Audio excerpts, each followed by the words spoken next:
de cette journée. Ces voix, ces témoignages de rescapés des atrocités de la guerre se font de plus en plus rares, évidemment. Le travail de mémoire doit donc se faire autrement. Le Corrézien Fabien de Villiers a tout quitté il y a 2 ans et traversé la France à vélo pour un parcours mémoriel. Il en a fait un livre. Aujourd'hui, il est venu parler de son aventure à des collégiens creusois. Antoine Gégat, Rémi Carton. L'aventure de Fabien de Villiers peut être résumée en ces quelques mots. Beaucoup de vélo. Oui, c'est ça. Et beaucoup d'histoire. Absolument.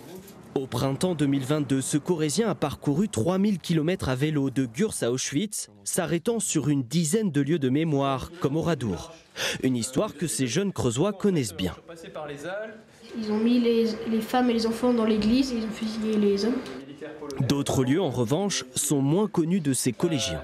Ici, vous voyez la porte d'entrée du camp du Struthof. Donc, ce sont des résistants qui ont été déportés au Struthof. Une façon concrète d'aborder l'histoire de la Seconde Guerre mondiale.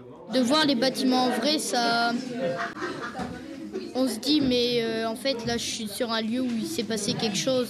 On a la chance d'avoir un prof qui aussi nous écoute vachement et répond à nos questions et même divague après en dehors de son cours.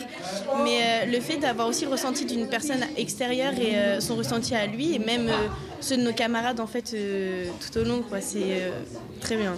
C'est quelque chose où c'est un moyen peut-être de captiver ceux qui ne sont pas trop intéressés par l'histoire, tout simplement. Mais surtout de les toucher, c'est une aventure humaine et oui, je pense que c'est quelque chose vraiment de très intéressant. Alors que les derniers témoins disparaissent, les nouveaux passeurs de mémoire ressemblent donc à ce jeune homme de 29 ans.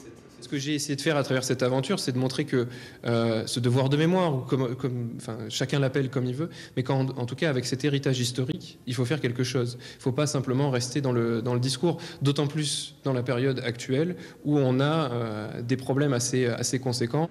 Une mémoire tout en mouvement que ce passionné de sport va continuer à transmettre à l'avenir. Un message essentiel. Après le collège, le lycée ou désormais...